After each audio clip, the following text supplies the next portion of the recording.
Mom. What did you do?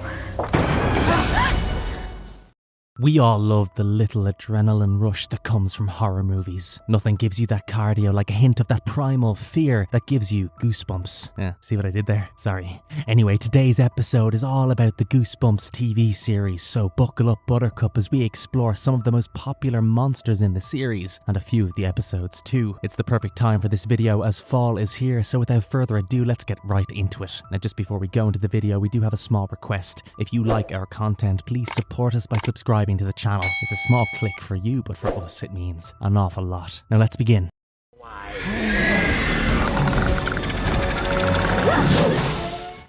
Goosebumps. How it all started. I think you'd probably have to be living under a rock if you've never heard of this particular series. It was such a popular series and probably instilled fear of a lot of irrational things in all of us back when we were kids. I think my fear of ventriloquist dummies probably came from this series. So Goosebumps, it's the best-selling book series written by R.L. Stine, and this TV series is based on that. It's a children's horror anthology centered around the same supernatural or cult-like elements that were featured in the book series, and most of the episodes aren't different from the books whatsoever. Production. Goosebumps was mainly filmed in Ontario, Canada, and instead of constructing houses and buildings for the sets, rural areas with different houses and different historic properties were used. Ontario was much more affordable location to film in, and it also gave the show its ambiguity in terms of setting and location. Ron Stefanuik and Alan Doucette designed the props for the series, and Ron kept many of the animatronic props at his studio after the show was cancelled. Broadcast history. Goosebumps initially aired on YTV in English from 1995 to 2004, and then again in 2016 to 2016 on Canal Famille in French in Canada. In 2015, and from the 13th to the 18th of August, the series was aired on Teletoon, more commonly known as Cartoon Network and Teletoon. Since 2022, reruns have aired on Family and Wildbrain TV. Fox Kids aired in different countries, starting in Australia in 1995 and the US on October 27th, 1995. The show ran until November 16th, 1998, with reruns on Fox Family until September 6th, 1999 and September 3rd, 2001 respectively. From 2007 to 2009, Cartoon Network showed the episodes every October. The Hub broadcast the series from September 6th, 2011 to October 5th, 2024. Since 2013, Netflix has made all 74 episodes available for streaming. In the UK, it was shown on Children's BBC from 1997 to 1999, with reruns continuing until 2001. So the R.L. Stine books were published in 1992, and it all became very popular very quickly. 3 years later, it was time for the Goosebumps TV series adaptation, and obviously it became the highest rated kids show for 3 years. Let's talk a bit about some of the monsters in the Goosebumps series.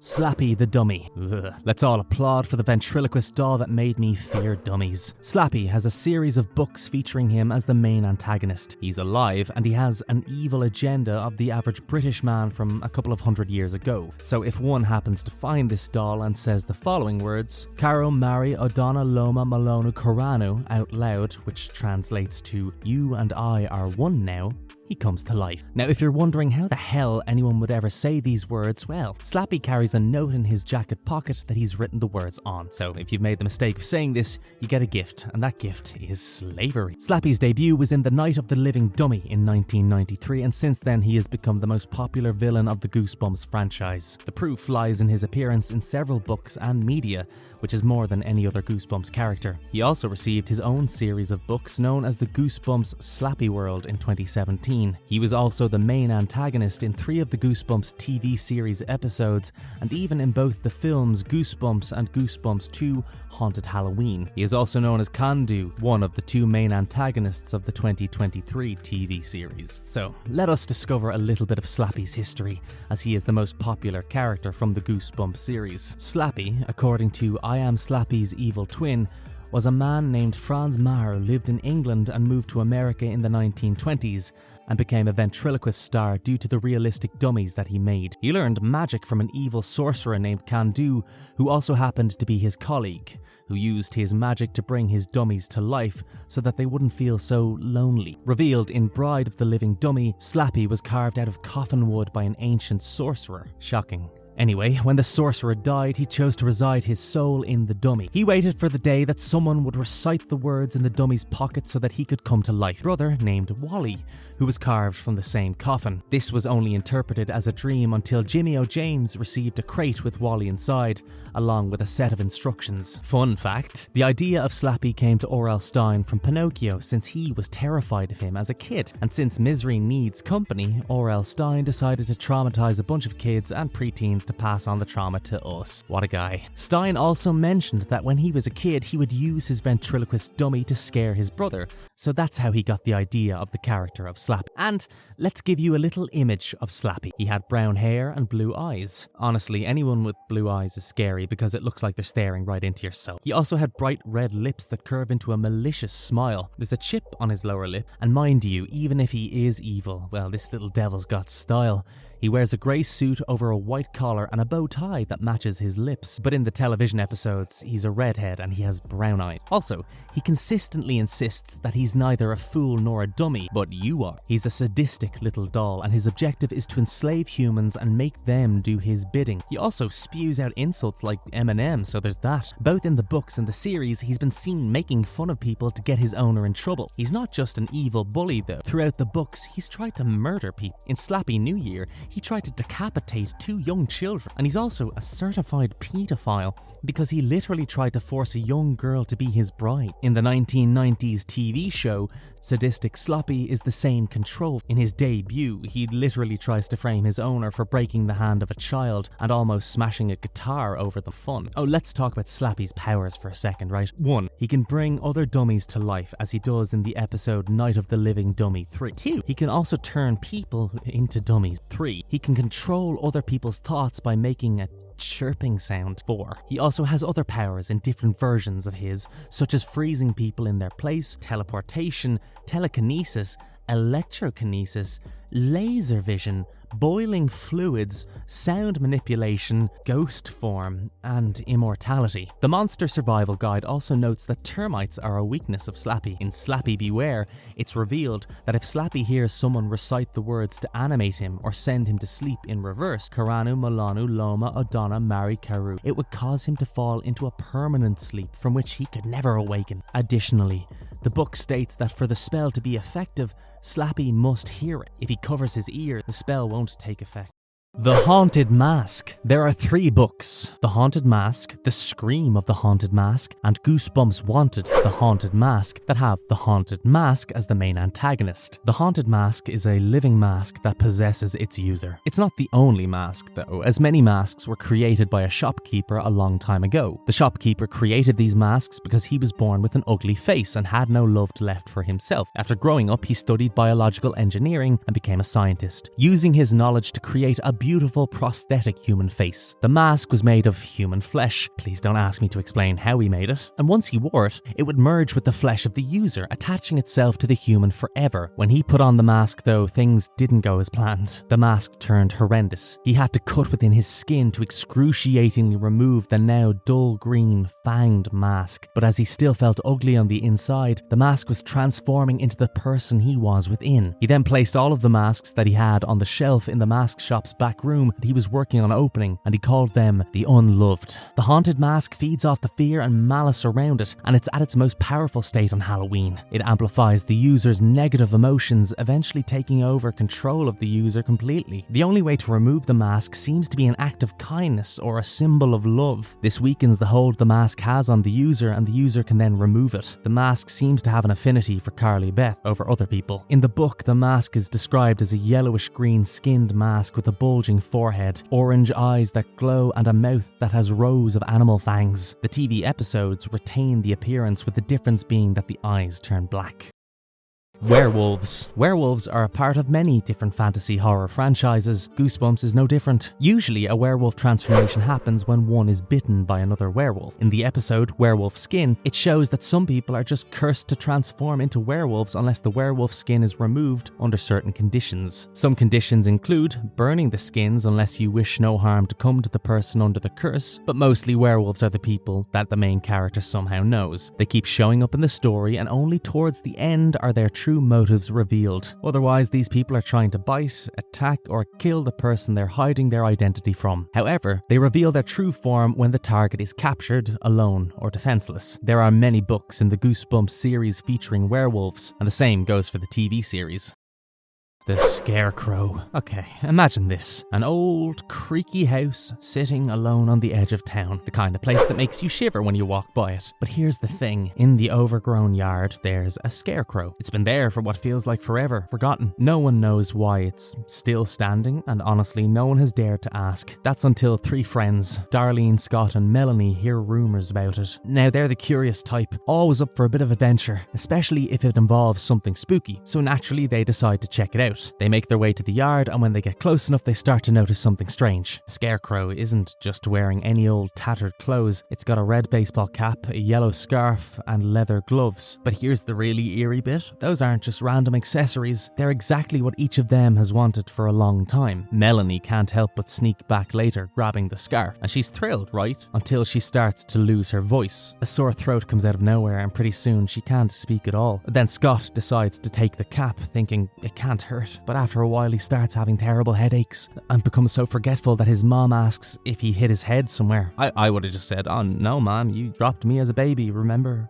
Now Darlene musters up the courage to grab them, but the moment she does so, something happens. The Scarecrow suddenly reaches out and grabs her instead. She's so freaked out that she faints on the spot, and when she wakes up she's surrounded by her friends who are all looking down at her, staring. They confess everything. They were messing the whole time. They faked their symptoms just to freak her out, all because they knew she couldn't resist those gloves, and they were tired of her calling Halloween boring. Darlene's a little shaken, but relieved that it was all a joke, until she remembers something. She asks them, "How did you make the Scarecrow smile?" Her friends exchange puzzled looks. "What smile?" they ask. They all then turn to face the Scarecrow again, and there it is, grinning down at them. Only this time none of them had anything to do with it.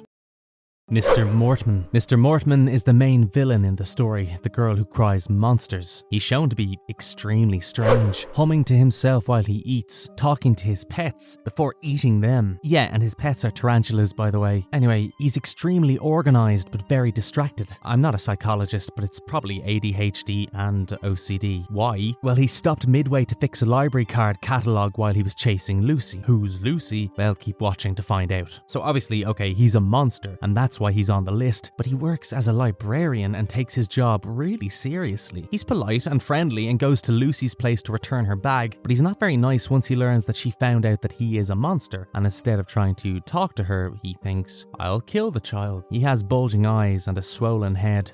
His monster form in the series has eye stalks, scaly skin, and sharp fangs. Now, let's take a dive into a few of the episodes. Werewolf skin. Wolf Creek is a town that has a long history when it comes to werewolves, but recently the town has become terrified of the werewolves that terrorizes the town every night. Two of them were a married couple named Colin and Marta, who had been cursed to wear wolf capes that transformed them into werewolves every single night. To avoid getting recognized, they would enter a home next to the Marling family that was abandoned and would go on a rampage once they turned into werewolves, often killing and eating animals' insides. When Alex Hunter arrives in the town to spend Halloween with his Uncle Colin and Aunt Marta, he's intrigued by the rumours of werewolves in the town and plans to capture them in photos. Upon arriving at their home, Colin and Marta caution him to stay away from the Marling family's house next door. Despite this, Alex's curiosity takes over. Another neighbour, Hannah Stoneman, also warns him about the werewolves. Over time, Alex begins to suspect the rumours might be true. After several close encounters, he discovers the truth when he sees Colin and Marta removing werewolf capes. Determined to help them, Alex teams up with Hannah to break into the Marling house on Halloween night and destroy the capes. Just as Colin and Marta arrive to reclaim them, the full moon appears, breaking the cape's spell. As Alex disposes of the capes, he finds a third werewolf skin inside the Marling house. Hannah reveals that it's hers before transforming into a werewolf and sinking her fangs into him. The Haunted Mask. The mask was purchased by a young girl named Carly Beth, who got scared easily and so was bullied by two boys from her class, Chuck and Steve, and she wanted to exact revenge. Her intentions were perfect for the mask. When she put it on, it started to slowly take over her body, and she removed it once after scaring her brother. The angry mask knew that it had to work faster when she put it back on. Carly took a plaster of Paris' head that her mother had made in her likeness as a symbol of love and placed it on a stick. The mask realised that this head head weakened the mask, but Carly planned to make it look like the masked person had killed her and taken her head. The mask enjoyed the irony of this but knew that the head had to go. Carly scared several people on Halloween, including her best friend Sabrina, and finally found Chuck and Steve to scare. She scared them to the point where they ran away crying. When she later tried to remove the mask though, she was unsuccessful as it had already merged with her skin. She panicked and went back to the shopkeeper, who told her the truth and said that there was a possibility she might not be able to remove it, or she could with the symbol of love. Her outburst however woke the other masks up, who started levitating and chasing her. She then realised that the plaster of Paris's head was the symbol of love and placed it over her head and took it off. All the other masks left and the haunted mask turned back into just a regular mask. Back to her normal self, Carly returns home only to realise that her brother had put the mask on.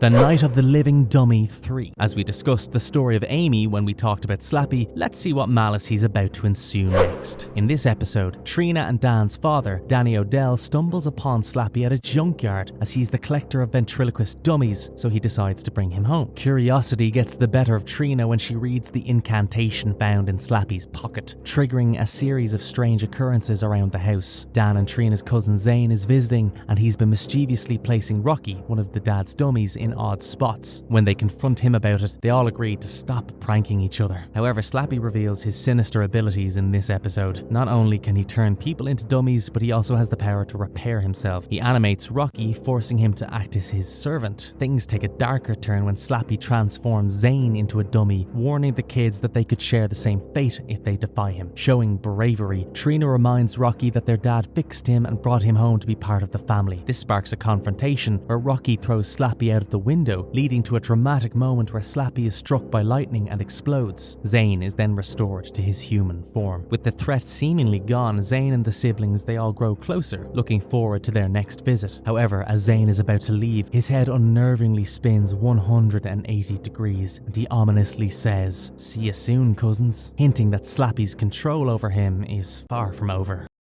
Scarecrow walks at midnight.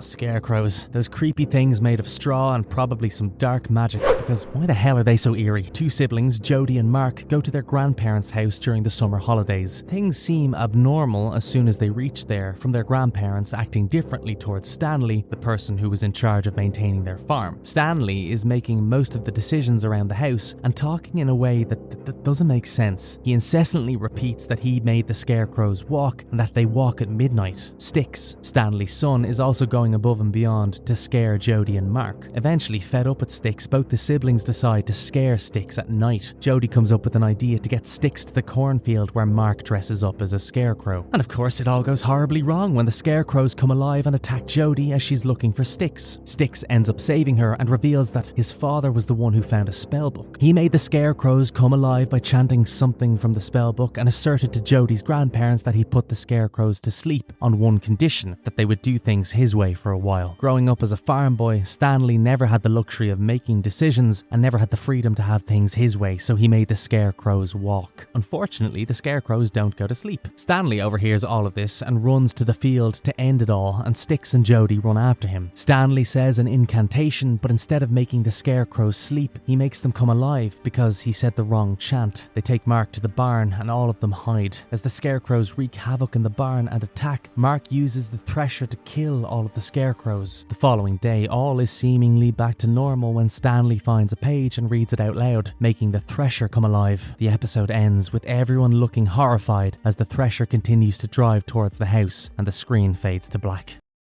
The girl who cried monster. Lucy, a young girl, finds joy in torturing her younger brother with talks of monsters. As all older siblings do, she scares her brother by pretending she'd been captured by ruthless toe-stealing monsters and other similar creatures. Her parents are always asking her not to stress out her younger brother, but she can't help it. It's the job of an older sibling to tell younger siblings that they were picked from the trash and to scare them like nobody else does. She was also a reader, but she only prefers to read books about monsters. She interacts with the librarian named Mortman Mortman, who always asks her what she thinks of the books she's read. One day when she's returning from the library, she forgets her rollerblades there, and when she goes back to the library to get them, she sees that Mortman is feeding crickets to his pet tarantulas, and if that's not horrifying enough, he turns into a monster with bulging eyes and fangs and an alien-like face while talking to the tarantulas as if he loves them, and instead of feeding them, he starts eating the crickets. Lucy watches all of this and then runs away. She tells her friend and her parents that Mortman is a monster, but they don't believe her because she's always talking about monsters. She then decides that she'll prove to her parents and her friends that she is telling the truth. She talks to Mortman the next day and pretends to leave. Instead though, she hides in the library with a camera and watches as Mortman turns into a monster. This time he's even more horrendous, but then he does something way worse. He starts eating the crickets and then starts eating the tarantulas. As Lucy clicks his photo, he hears the shutter and starts chasing her. She manages to escape and gets home, but leaves her bag at the library, which has her address on it. Mortman shows up, insisting on being let in so he can return the bag to Lucy, but she tells him to leave it outside. Sane choice, Lucy. He reluctantly agrees and walks away. She then tells her parents and shows them the photos, but Mortman can't be seen in them. Dismissing Lucy, her parents invite Mortman to the house for dinner. When Mortman arrives and asks what they're having, the parents say, "You." As the parents grow fangs and eat Mortman, the kids watch, looking surprised, and in the end it's revealed that each member of the family is a monster, and the kids will soon get their training fangs. They had to kill Mortman because he was a threat to them, as people finding out about them would be really bad, and he was the first monster who had moved to the town in 20 years, so that's why they didn't initially believe Lucy. Importance of the show. It's a real treasure. Nothing screams nostalgia like Goosebumps. I remember watching this and then having to leave the lights on in my room, or being terrified to go to the bathroom at night alone. R.L. Stine has derived a lot of these monsters from his own experiences, and a lot of hard work was put into the works, especially by the people who were in charge of creating the prosthetics and the monsters and all those other special effects. Marvellous verdict. It was often described as pure gold, making kids stick to the television when it came out. It's not just scary, but it has great storylines, and you can tell it was a creative show. People often compare Slappy to Chucky, saying that Slappy is better. So since spooky season is here, it'd be a great idea to sit down with some pumpkin latte or hot chocolate or whatever and watch the series again. Or maybe for the first time, if you haven't done so already. I'd highly recommend it. Now it's time for me to take my leave, but make sure to look under your bed before you sleep tonight. Ciao. And if you liked our content, don't forget to leave a like and subscribe to us if you haven't done so already. Otherwise, have a good one and be safe. Thanks everyone. Run, but you cannot hide.